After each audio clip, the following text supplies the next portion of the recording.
Respaldo total a Donald Trump en la convención republicana. El expresidente recibe el apoyo de antiguos rivales y reafirma su poder de cara a las elecciones presidenciales en Estados Unidos. Con este y otros titulares, arrancamos. Nikki Haley y Ron DeSantis, ex rivales políticos de Donald Trump, anuncian su apoyo al expresidente como candidato a las elecciones de noviembre. De humillados por Trump a alinearse con él, conectamos con Milwaukee para comprender esta dinámica política. Y en una entrevista televisiva, el rival de Trump y el actual presidente de Estados Unidos, Joe Biden, reconoce por primera vez que se plantearía retirar su candidatura si le diagnosticaran una grave afección médica, pero asegura que sigue en carrera por la reelección. En DW entrevistamos a un joven ucraniano secuestrado por las fuerzas rusas y liberado en una operación secreta. Es uno de los pocos que lograron regresar de los miles de menores secuestrados que denuncian las autoridades ucranianas.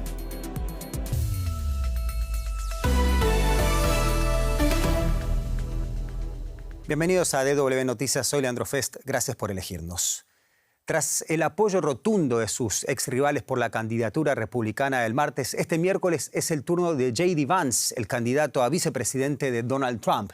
El compañero de fórmula de Trump se presentará esta noche ante una audiencia nacional por primera vez en la Convención Nacional Republicana.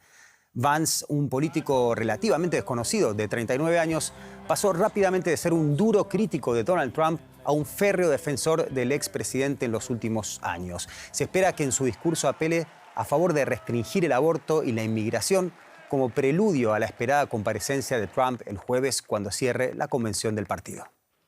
Y para saber qué está pasando en la convención republicana, tenemos a la persona correcta en el lugar indicado, José Díaz Briceño en Milwaukee. José, tercera jornada de la convención republicana en la que tradicionalmente es el día en que habla el candidato a vicepresidente. ¿Qué podemos esperar hoy?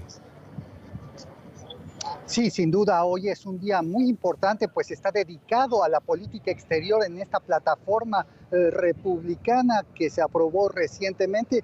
Hay que decir que J.D. Vance tendrá hoy aquí en esta arena Fiserv su discurso más importante y de acuerdo con fuentes que ya han hablado con medios, este se centrará específicamente en su biografía. Recordemos, él tiene 39 años, nació en una pequeña ciudad automotriz del estado de Ohio y es hijo de migrantes del estado de Kentucky, en las zonas más pobres de Estados Unidos. En este discurso, de acuerdo con las fuentes, Vance describirá cómo su camino de vida que lo llevó a la Universidad de Yale para recibirse de abogado y eventualmente incluso iniciar una firma de capital puede ser compatible con las políticas del presidente Donald Trump, las políticas de América Primero, particularmente los temas que se espera que subraye Vance son los temas de inmigración, los temas de drogas y también el de comercio y terminar con lo que ellos ven como guerras interminables. José, suena todo muy bien. Sin embargo, hay que decir que el actual candidato a vicepresidente llegó a comparar a Trump con Hitler y el propio Trump humilló a sus ex rivales partidarios Haley y DeSantis durante la campaña por la precandidatura. ¿Cómo pasan de ser rivales tan extremos a alinearse con Trump de cara a las elecciones? Sin duda, uno de estos acertijos políticos que se presentan con estos rivales que incluso personas como Haley habían calificado a Trump de no tener brújula moral. Ayer se deben tragar las palabras y prácticamente jurar lealtad a un partido. Hay que decir que los analistas políticos aquí interpretan que estos discursos de ayer muestran cómo el Partido Republicano ya es el partido de Donald Trump, algo que no ocurría en 2016, donde hubo una pelea fuerte aquí en una de las arenas donde se nominó a Trump por primera ocasión, pero ahora estos dos jóvenes políticos, Nikki Haley y el propio DeSantis, saben que si quieren tener cualquier futuro político en este país, no pueden tenerlo fuera del Partido Republicano, y es por eso que un 30% de los republicanos que apoyaban a Haley han debido alinearse. Esta es una convención que en principio el presidente Trump está saliendo hasta el momento fortalecido. José Díaz Briceño desde Milwaukee, Estados Unidos, hoy compartiendo look conmigo. Muchas gracias. En otro de los temas de titulares, el congresista Adam Schiff se convirtió este miércoles en el demócrata de mayor peso en pedir públicamente a Joe Biden que se baje de su campaña por la reelección. El representante de California afirmó que tiene serias dudas de que Biden pueda vencer a Trump en noviembre. Desde el debate cara a cara de finales de junio, 23 congresistas demócratas han pedido que se haga a un lado ante las dudas sobre su capacidad física y mental. Biden, de 81 años, deberá enfrentar una dura campaña contra un Donald Trump confiado y desafiante tras el reciente atentado del que fue víctima en Pensilvania. Entre tanto, en una entrevista con BET News, Biden afirmó que habría una sola razón por la que abandonaría su candidatura. Si me surgiera algún problema médico, si un médico viniera y me dijera tienes tal o cual problema, yo cometí un grave error en el debate. Y mire, la razón por la que me presenté, tal vez lo recuerde, yo dije que sería un candidato de transición. Y pensé que sería capaz de entregar el testigo a otra persona. No preví que las cosas se iban a polarizar tanto y francamente creo que lo único que te aporta la edad es un poco de sabiduría. Creo que he demostrado que sé cómo hacer cosas por el país, cosas que nos dijeron que no podríamos hacer. Pero queda mucho por hacer y me resisto a abandonar. Más de 80 palestinos murieron y unos 200 resultaron heridos por bombardeos israelíes en las últimas 24 horas, informó el Ministerio de Salud de Gaza, controlado por Hamás. El ejército israelí continuó este miércoles su ofensiva sobre el centro de la franja con ataques que impactaron sobre una escuela controlada por la ONU, según la organización internacional. La ofensiva se intensifica luego de que el primer ministro israelí, Benjamín Netanyahu, anunciara que aumentará la presión sobre la milicia islamista de Hamás, lo que reduce las posibilidades de que el plan de alto al fuego presentado por Estados Unidos tenga éxito. Ira en medio del luto. El coste humano es innegable. Si el número de muertos citado por Hamás es correcto, este fue uno de los ataques más mortíferos desde el comienzo de la guerra, llevado a cabo en un área designada por Israel como zona segura. El objetivo, Mohammed Deif, comandante militar de Hamás y presunto cerebro detrás de los atentados terroristas del 7 de octubre. Lleva años en la lista de los más buscados por Israel y ha sobrevivido a múltiples intentos de asesinato. Hamás dice que Deif también se salvó de este ataque. Israel ha prometido no poner fin a la guerra hasta destruir las capacidades militares de Hamás, y eso incluye matar a sus líderes en ataques selectivos. Eliminar a los dirigentes de Hamás nos acerca a nuestros objetivos. Eliminar a Hamás, liberar a nuestros rehenes, eliminar futuras amenazas desde Gaza y también nuestros objetivos en otros frentes. Pero, ¿es esto cierto? A pesar del alto número de víctimas civiles en el ataque, Hamás ya tiene un sustituto listo para Deif en el caso de que muriera. Israel ha utilizado ataques selectivos durante años. A principios de 2024, el adjunto de Deif, Marwan Issa, fue asesinado en Gaza. El ejército israelí también ha atacado a Hezbollah e Irán, aliados de Hamás. En abril, un ataque tuvo como objetivo el consulado iraní en Damasco, la capital siria. Entre los muertos estaba el alto general iraní Mohammad Reza Zahedi. El ataque desató la indignación en Teherán, considerándose equivalente a un atentado en suelo iraní. En respuesta, Irán lanzó más de 100 misiles y drones contra Israel, pero la mayoría fueron derribados. Se evitó así una escalada bélica en la región. Ahora es probable que este último ataque selectivo en Gaza complique los esfuerzos por alcanzar un alto el fuego y negociar la liberación de los rehenes. Y de las consecuencias de una guerra a otra. Las autoridades ucranianas afirman que casi 20.000 niños ucranianos fueron secuestrados por Rusia desde el comienzo de la invasión en 2022. Pocos han logrado regresar a casa. En DW entrevistamos en Ucrania a uno de estos afortunados menores que lograron volver con su familia. Pasos en un camino hacia la recuperación. Cada día Vladimir, de 16 años, camina 20 minutos desde su casa hasta el campo deportivo. Hacer ejercicio le ayuda a sobrellevar lo vivido, nos cuenta. El deporte me da confianza en que nunca beberé alcohol ni fumaré. Llevo un estilo de vida saludable. me proporciona confianza en mí mismo. Por ejemplo, si alguien insultara a una chica, yo podría defenderla. Cuando estalló la guerra, Vladimir vivía en un internado cercano. Su madre había fallecido y su padre no podía cuidar de él y de su hermano. Ambos, junto a 13 estudiantes y el director de la escuela, esperaban ser evacuados. Pero su ciudad no tardó en ser conquistada por el ejército ruso, que se hizo cargo de los niños.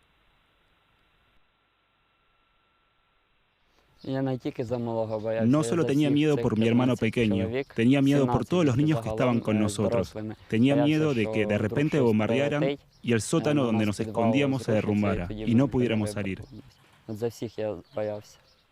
Inicialmente, las fuerzas rusas los mantuvieron en el edificio, pero cuando descubrieron que el director de la escuela planeaba escapar con los niños, los trasladaron. Primero desde su escuela en Mykolaiv a la región de Jersón.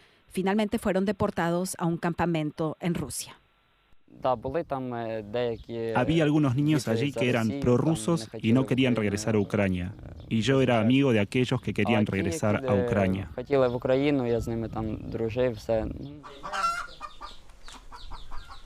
Vladimir y los otros niños desaparecieron por completo. Su tío estaba muy preocupado. No sabíamos dónde estaban ni qué les había pasado. Solo escuché algunos rumores de que alguien los había visto en algún lugar, pero no había información precisa.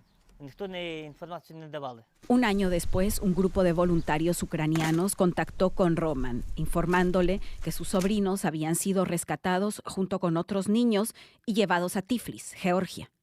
Los detalles de este rescate deben mantenerse en secreto, ya que el grupo espera realizar operaciones similares con otros niños aún retenidos en cautiverio ruso. Los tenía delante de mí. Podía volver a tocarlos. Después de tanto tiempo, finalmente pude verlos de nuevo. No puedo describir cómo me sentí. Son mi vida.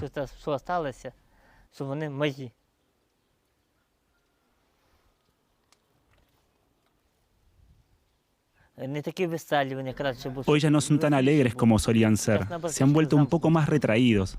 Todavía tienen el miedo de cuando estaban en el sótano, cuando fueron sacados de Ucrania por los rusos. Eso dejó una huella en sus almas.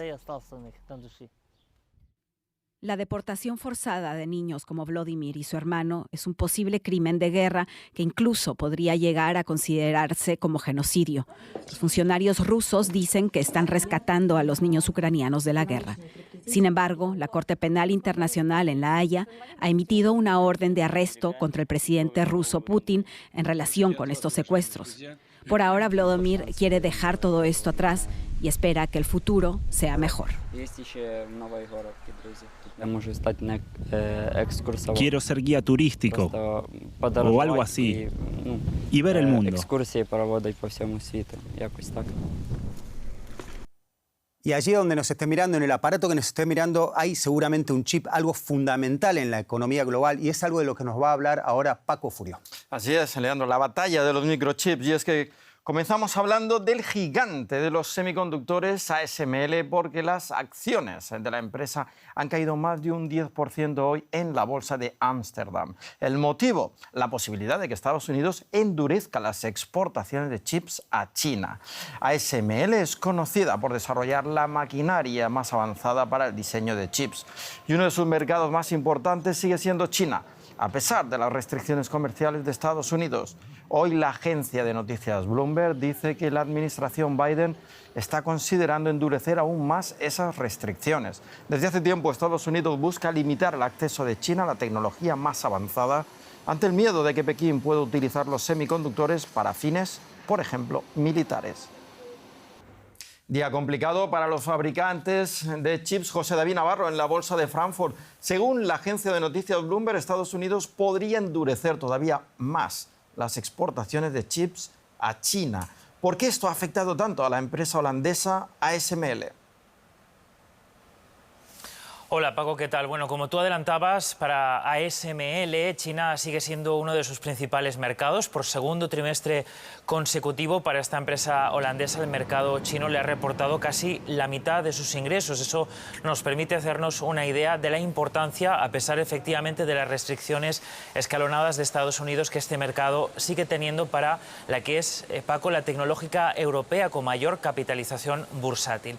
La agencia de noticias Bloomberg adelanta, según la información que la agencia ha conseguido, que la administración Biden estaría poniendo en el punto de mira no solo a ASML, sino también a la empresa japonesa Tokyo Electronic, que siguen suministrando maquinaria, tecnología y además, este punto es importante, el servicio de mantenimiento de esta carísima maquinaria para el desarrollo de los chips. Al parecer, según Bloomberg, el objetivo de la administración de Biden sería endurecer esas restricciones para evitar que cualquier tecnología con la mínima implicación de Estados Unidos, por ejemplo, la mínima pieza, sea exportada hacia China. El objetivo es evitar que Pekín acceda a la tecnología más avanzada, pero lo cierto, Paco, es que las últimas señales, por ejemplo, los últimos teléfonos de Huawei y los chips que está utilizando, ponen en duda estos esfuerzos de Estados Unidos para dejar a China fuera del avance en los chips y en los productos tecnológicos más avanzados. Todo esto, en definitiva, ha provocado que las acciones en Ámsterdam de ASML caigan en torno a un 11% el mismo día, Paco, en el que la empresa ha presentado unos resultados del segundo trimestre un poco mejores de lo que esperaban los analistas. Gracias, José David, desde Frankfurt. Además, el sector de los semiconductores no es ajeno a un posible cambio de gobierno en Estados Unidos. Ana Nieto, Donald Trump también ha puesto en duda el compromiso de Estados Unidos con la defensa de Taiwán. Y las acciones del fabricante TSMC se han hundido. ¿Qué ha ocurrido?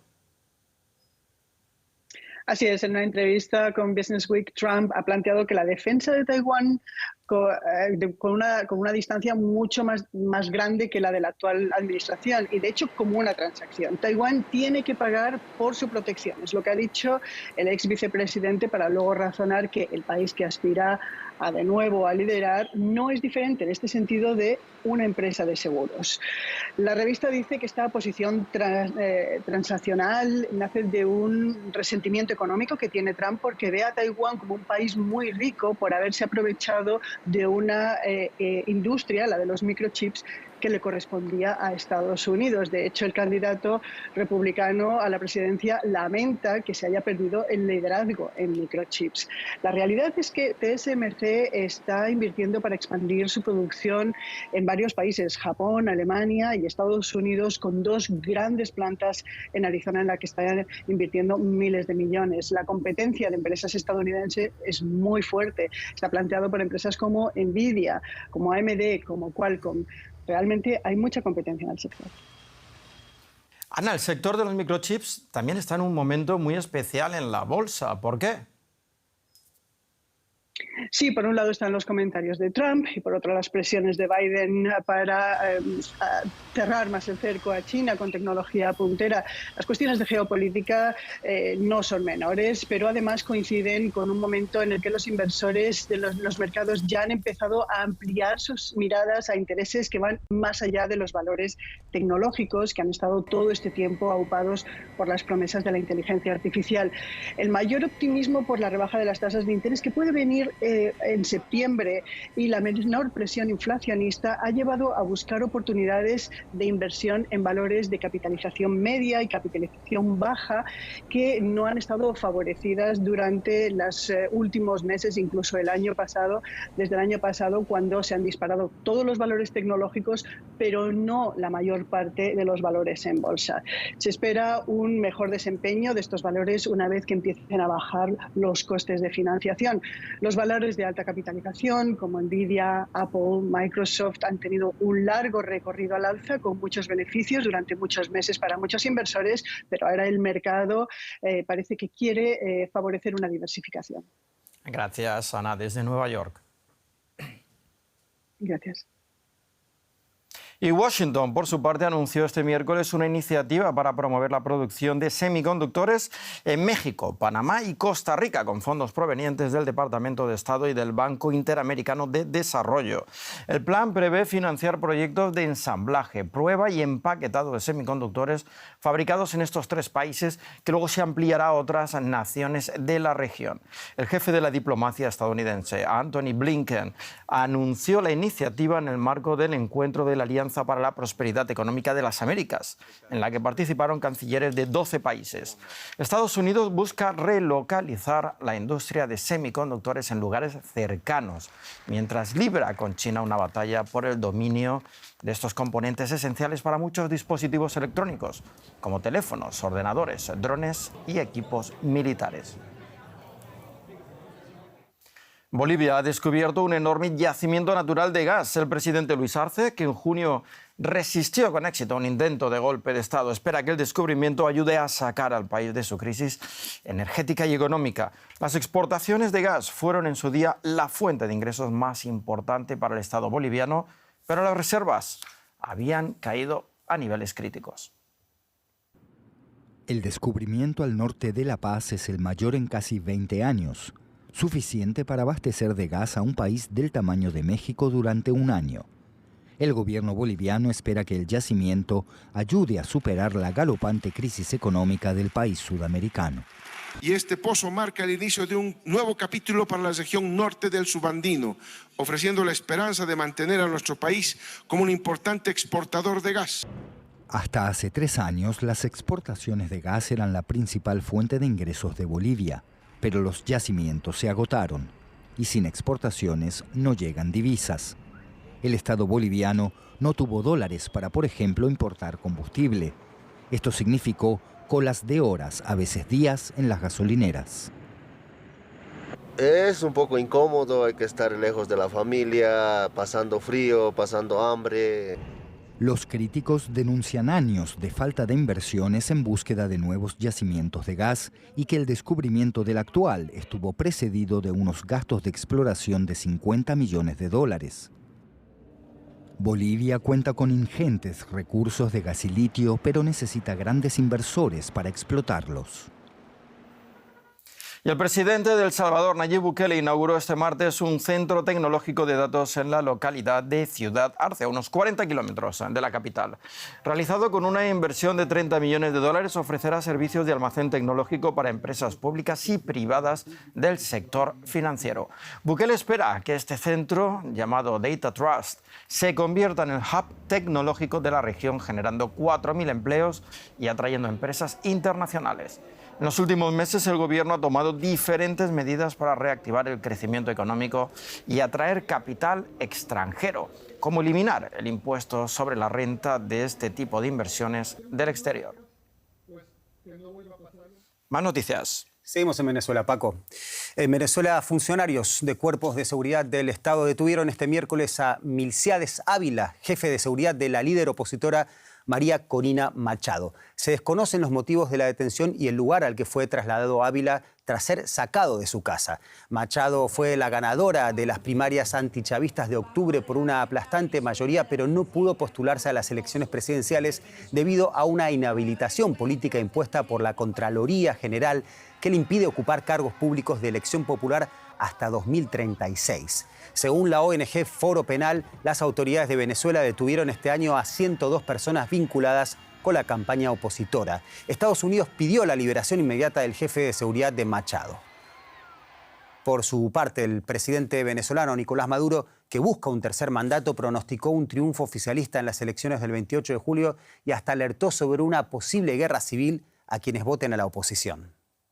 Si no quieren que Venezuela caiga en un baño de sangre, en una guerra civil fratricida, producto de los fascistas, garanticemos el más grande éxito, la más grande victoria de la historia electoral de nuestro pueblo. Y seguimos con más noticias destacadas de la jornada en formato breve. Un auto embistió la terraza de un restaurante de París, dejando un muerto y 6 heridos. El conductor del vehículo logró huir, pero fue arrestado poco después y dio positivo en un control de drogas y alcohol. La policía francesa está ahora mismo en alerta máxima ante la apertura de los Juegos Olímpicos la próxima semana. Estados Unidos anunció que desmantelará el muelle flotante que construyó para hacer llegar ayuda a Gaza, dando por terminada su misión. Luego de varias averías, la estructura fue trasladada al aeropuerto de Ashdod para protegerla de tormentas.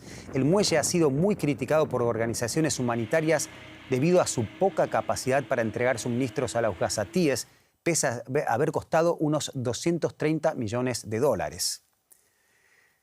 El ministro de Exteriores ruso, Sergei Lavrov, aplaudió la postura del candidato republicano a la vicepresidencia J.D. Vance respecto a Ucrania. El compañero de fórmula de Donald Trump intentó en varias ocasiones bloquear la ayuda a Ucrania para su defensa frente a la agresión rusa. El senador de Ohio ha dicho que Estados Unidos debería presionar a Kiev para alcanzar un acuerdo de paz. En Ucrania, Países Bajos y Australia, familiares de los pasajeros y de la tripulación del vuelo de Malaysia Airlines conmemoraron a las víctimas en el 10º aniversario del incidente.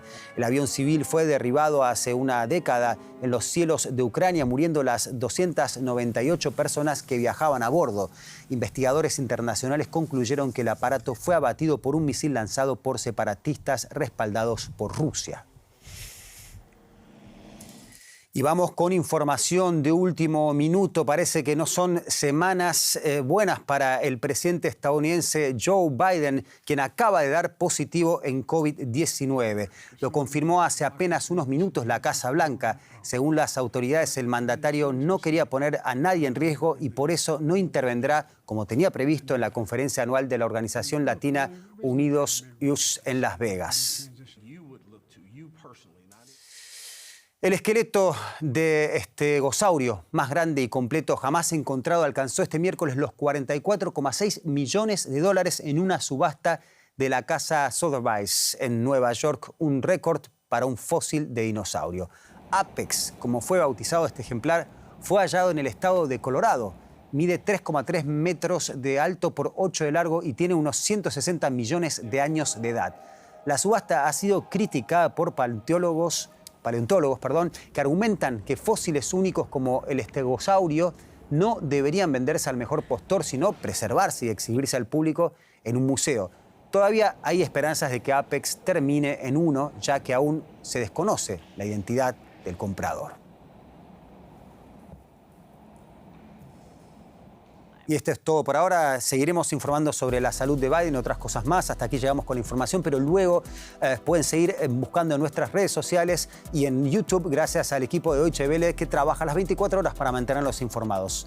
En nombre de ese equipo me despido. Hasta la próxima edición de DW Noticias.